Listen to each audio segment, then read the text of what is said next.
Hi, my name is Alex DeMolina. My daughter is Kiersta Archer, and she's 11 now. She was born deaf. She has ADHD and sensory processing disorder. My journey kind of started back when I was pregnant. I was in AmeriCorps Vista at the time, and I chose to have a baby.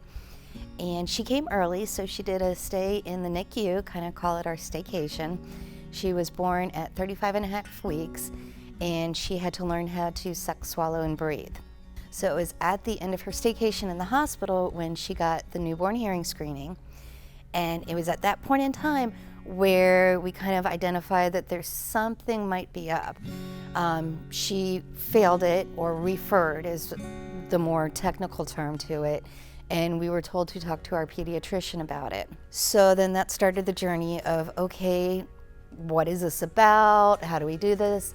Then all the prescriptions started flying. That kind of opened my world at that point in time to how many doctor's appointments that there will be. We got a script for an ENT, ear, nose, and throat doctor. We got a script for an audiologist. We got a script for genetics.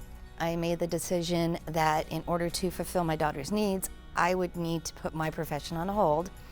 So I decided to resign from my AmeriCorps position and become a full-time stay-at-home mommy to give her what she needs. And it was really all about connecting the dots and then getting a diagnosis. Even though she failed the newborn hearing screening, our next step was through the audiologist to see what level of hearing loss she had. She needed to hear sound louder than an airplane. So when you kind of look at it, it's in decibels. And from the test coming back, she was hearing at about 100 and 110 decibels. And pretty much right off the bat, Brian and I were talking, and we wanted her to have the best chance for listening and spoken language. So we immediately started the journey for cochlear implants and getting the surgery for that and getting that approved. There's definitely an immediate need to get your child, your baby, access to hearing, especially if you want to choose the listening and spoken language route. In the meantime, which is a huge part of her success, was an early intervention program called Early Steps. It's a program, it's a birth to 3 early intervention program that assists children with developmental disabilities. And what they do is they come into the house, they'll come into the home, they'll come to where the caregiver's at, and they'll coach the caregiver. So we actually had a service provider that was coming to the house that was actually trained to work with deaf and hard of hearing kids. And that's actually was where everything kind of triggered, and my involvement with Support for Caregivers came into play. Early Steps has family resource specialists, and so Janet actually told me, hey, there's this great group, Support for Caregivers, why don't you go? And that's how I got to know Lakeisha and Willie Hines, and I started to become one of their regulars. And what was awesome is they had childcare, so I was able to bring Kiersta, and Kiersta had her separate time in the play area under great supervision, and I was able to have my time, which was really quite needed. And it was kind of at that point in time where I was able to start building a community and a network of caregivers that you can understand, that you can talk to, that you can kind of share all the frustrations, all the joys, and hey, she said her first word. And in the meantime, we're going for cochlear implants. She wasn't going to be able to learn language with just hearing aids.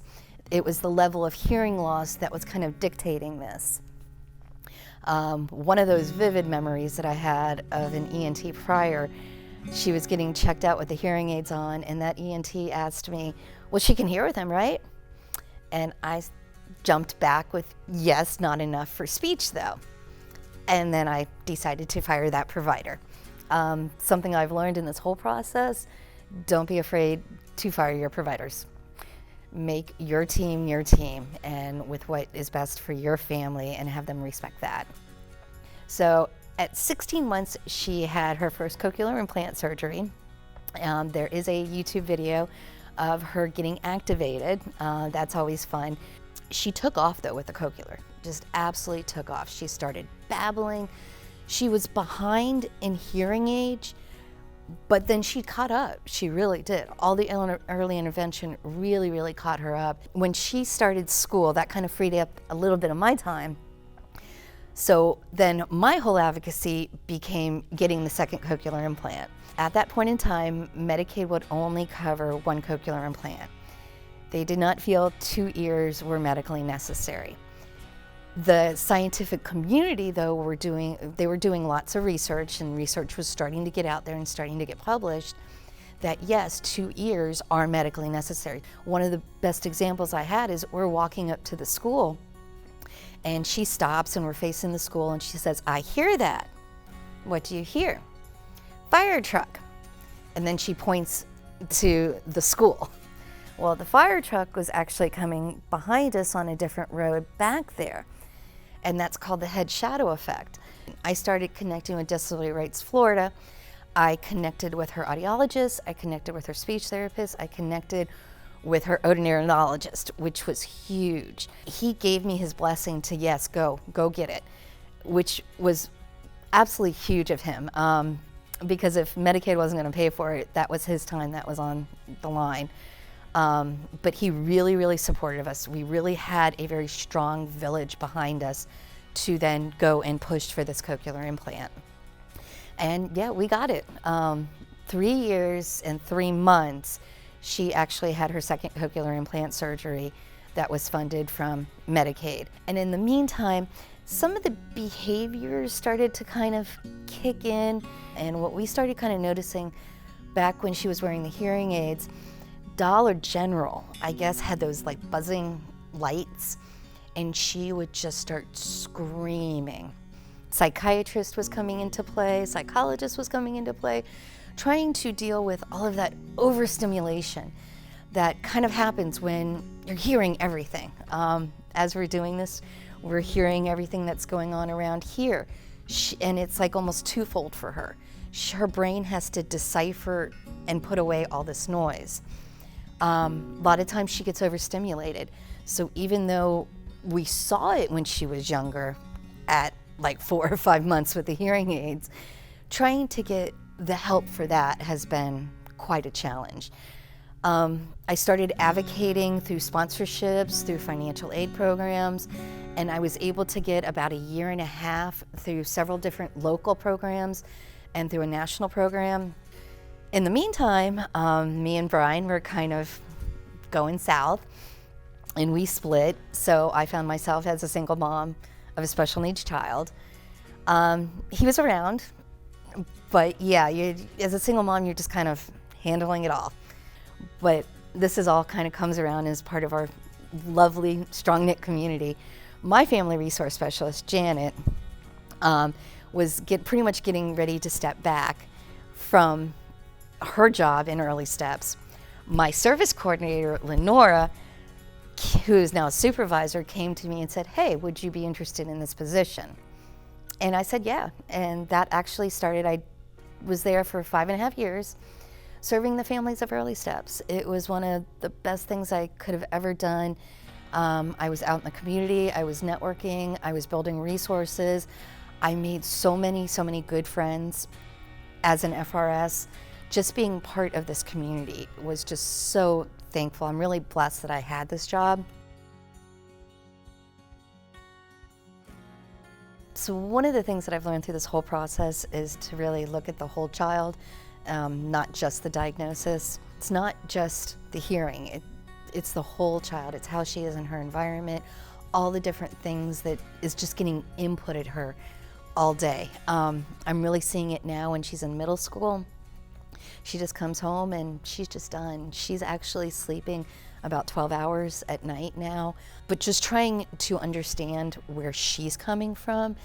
That would kind of be my magic wand. It's like, well, why can't you come to the concert? Why can't you enjoy music? Come, try it, come. And she's just like, nah. And so that magic wand would kind of be for me as a caregiver, the more the patience. Whoosh, I'm gonna have patience. Never had it. Everything that I've been able to achieve with her as far as the advocacy came from the push, And really now it's at the time where I've got to sit back and I've got to be patient, because she is growing into her own personal person, you know, with how she handles life and her stamina. And so that would be the biggest thing for me, is knowing how to connect everything that's going on with her with the deafness. Become part of the community. There are so many wonderful people that I've met in the special needs community, in this, just even local, statewide, national, but just really get your village, because it helps tremendously. Get your provider village, get one that you trust, that you love, that will listen to you and your family and what your family needs, and then get that village around you that's going to hold you up and support you as you go through your journey.